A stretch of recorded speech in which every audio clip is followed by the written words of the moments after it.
விஜய்க்கு ஒத்து ஊதுகிற மீடியாக்கள், அவரை வந்து ஒரு பெரிய பிம்பமாக கட்டமைக்கிற அந்த லாபிக்குள்ள இருந்து செயல்படுகிற மீடியாக்கள், இவங்க எல்லாருமே என்ன பண்றாங்கனாக்கா, நான் பேரை சொல்லியே சொல்றேன். புதிய தலைமுறை உள்ள சமஸ் அப்படிங்கிற அவரு தான் அவங்க தலைமை பொறுப்புல இருக்காரு. சோ அவரு தான் இத வந்து கவர் பண்றாரு. விஜய் விஜய் வந்து இங்கிருந்து கிளம்பி அங்க போய் அங்க சாவுகள் ஏற்பட்டு அங்கேருந்து எஸ்கேப் ஆகி திருச்சி ஏர்போர்ட்டுக்கு ஓடுறாரு. அங்க பத்திரிகையாளர்கள் குழுமி இருக்காங்க, கேள்வி எழுப்புறாங்க. மூஞ்ச மறைச்சுக்கிட்டு ஏதோ இன்னும் ஓப்பனா சொல்லணும்னாக்கா பிராத்தல் கேஸ்ல மாட்டினது மாதிரி இப்படி மூஞ்ச மறைச்சுக்கிட்டு ஓடினாப்ல பிரஸ் கிட்ட.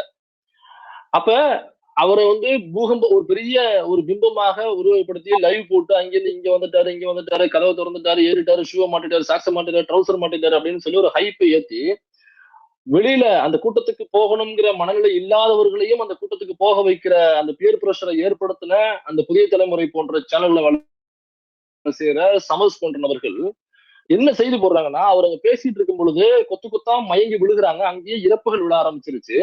ஆம்புலன்ஸ் உள்ள வருது, தூக்கம் வருது. இதெல்லாம் உள்ள நடந்துகிட்டு இருக்கு. அந்த லைவ்ல ரொம்ப தெளிவா தெரியுது. லைவ் போயிட்டு இருக்கும்போது ரொம்ப கிளியரா தெரியுது. அப்ப இவர் என்ன தெரியுமா மேல டெக்ஸ்ட் போடுறாரு, இவர் பேசிட்டு இருக்கும் பொழுது, எம்ஜிஆர் அண்ணாவிற்கு பிறகு விஜய்க்காக கூடிய கூட்டம் அப்படின்னு போடுறாரு. அதாவது இந்த விஜய் என்கிற நபரை வந்து எம்ஜிஆர் அண்ணா போன்ற நபரோட ஒப்பிட்டு அதற்கு பிறகு விஜய்க்கு தான் கூட்டம் கூடுது இந்த மாதிரி அப்படின்னு போடுறாப்புல. இப்படி இதற்கு பேர் வந்து மீடியான்னு சொல்றதா இல்ல வேற என்ன நம்ம சொல்றது? அவன் குத்து குத்தா விழுந்து செத்துக்கிட்டு இருக்கான். அந்த லைவ்ல உனக்கு தெரியும்ல. ஏன்னாக்கா இந்த கரூருக்கு முன்னாடி நாமக்கல்ல பேசுறாரு. நாமக்கல்ல பேசும் பொழுதும் இதே மாதிரி மக்கள் மயங்கி விழுந்தார்கள். அவர்களை மருத்துவமனையில கொண்டு போய் சேர்த்தார்கள்.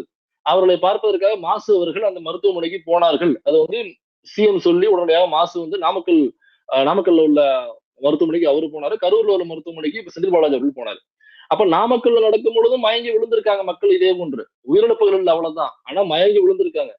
அப்ப அங்கேயே மயங்கி விழுந்திருக்காங்கனாக்கா இதை மீடியாக்கள் அங்கேயே சொல்லணும்ல. அப்படி பேசிட்டு இருக்கும்போது இத்தனை பேர் மயக்கம் போட்டு விழுறாங்க. இங்க தண்ணி இல்ல, புதிய ஏற்பாடுகள் இல்ல, கட்சி பொறுப்பாளர்கள் யாரும் இல்ல, வாலண்டியர்ஸ் இல்ல, சரியான முன்னேற்பாடுகள் இல்ல, மயங்கி விழுறாங்க, இந்த கட்சிக்காரங்க கண்டுக்கல அப்படிங்கிற தகவலை நாமக்கல்ல பேசிக்கிட்டு இருக்கும் பொழுதே நீங்க ஏன் அதை பேசல, நீங்க ஏன் அந்த மீடியாக்கள் தான் சொல்லல, அந்த புட்டேஜஸ் ஏன் நீங்க அன்னைக்கே வெளியிடல?